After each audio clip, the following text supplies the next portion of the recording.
उत्तर प्रदेश में जब विधानसभा चुनाव की तैयारी के बारे में राजनीतिक दलों ने सोचना ही शुरू किया था कि योगी आदित्यनाथ के समर्थकों ने केंद्र में मोदी, यूपी में योगी और अब की बार योगी सरकार का नारा दे दिया था।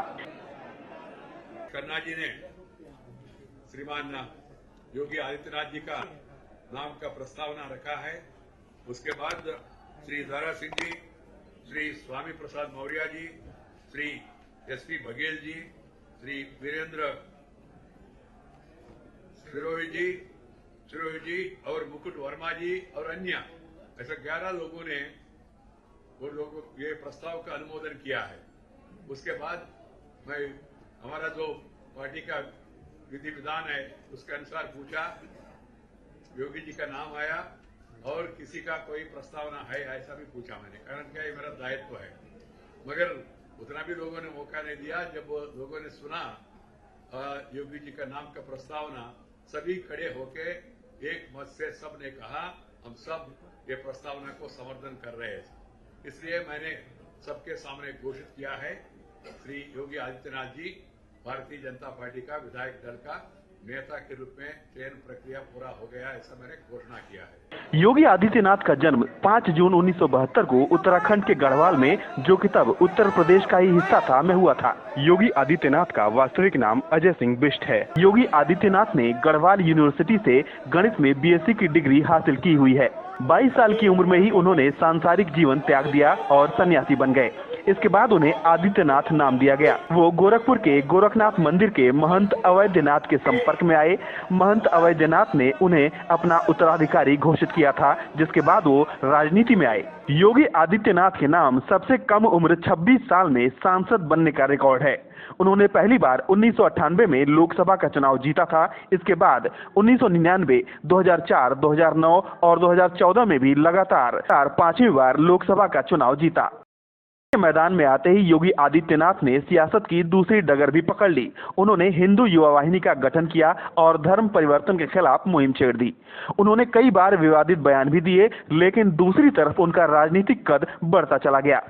योगी धर्मांतरण के खिलाफ और घर वापसी के लिए काफी चर्चा में रहे। गोरखपुर क्षेत्र में योगी आदित्यनाथ का सिक्का कैसे चलता है और उनकी कई बातों को उनके समर्थक कानून के रूप में पालन कैसे करवाते हैं, इसका अंदाजा इस बात से लगाया जाता है कि योगी आदित्यनाथ के कहने के चलते ही गोरखनाथ मंदिर में होली और दीपावली जैसे बड़े त्योहार एक दिन बाद मनाए जाते हैं। हिंदू नाम पर होती है, उसकी पहचान भारतीय, पाकिस्तान या बांग्लादेश के नाम पर नहीं।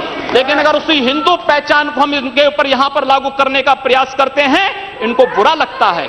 हिंदू सांप्रदायिकता नहीं, हिंदू राष्ट्रीयता का प्रतीक है और भारत की राष्ट्रीयता का प्रतीक हिंदुत्व को बदनाम करोगे तो उसकी कीमत चुकानी पड़ेगी इन लोगों को। और इसलिए महोदय, मैं आप सबके आपके माध्यम से एक बार कहना चाहता हूं।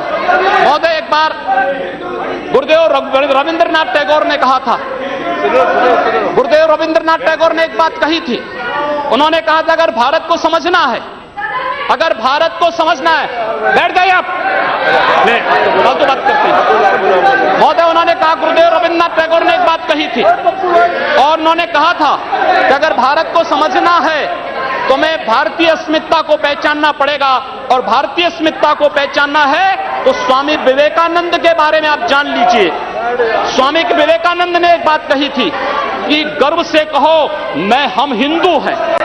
स्वामी विवेकानंद ने एक बात कही थी कि गर्व से कहो हम हिंदू हैं। स्वामी विवेकानंद तो सांप्रदायिक नहीं थे, स्वामी विवेकानंद तो किसी पार्टी के नहीं। साल 2014 में अपने गुरु और गोरखनाथ मंदिर के महंत अवैधनाथ के प्राण त्याग के बाद वो गोरखनाथ मंदिर के महंत यानी पीठाधीश्वर चुन लिए गए। महंत बन जाने के बाद योगी के स्वभाव में और गंभीरता आई, उनके उग्र भाषणों में कमी आई और वो संतुलित बयान देने लगे हैं। योगी खुलकर कहने लगे हैं कि उन्होंने कभी भी मुसलमानों का विरोध नहीं किया और सबका साथ सबका विकास की धारणा में यकीन रखते हैं। अब जब बीजेपी ने उन्हें मुख्यमंत्री के लिए चुन लिया है तो उनसे यही उम्मीद है कि वो सबका साथ सबका विकास के साथ आगे बढ़ेंगे।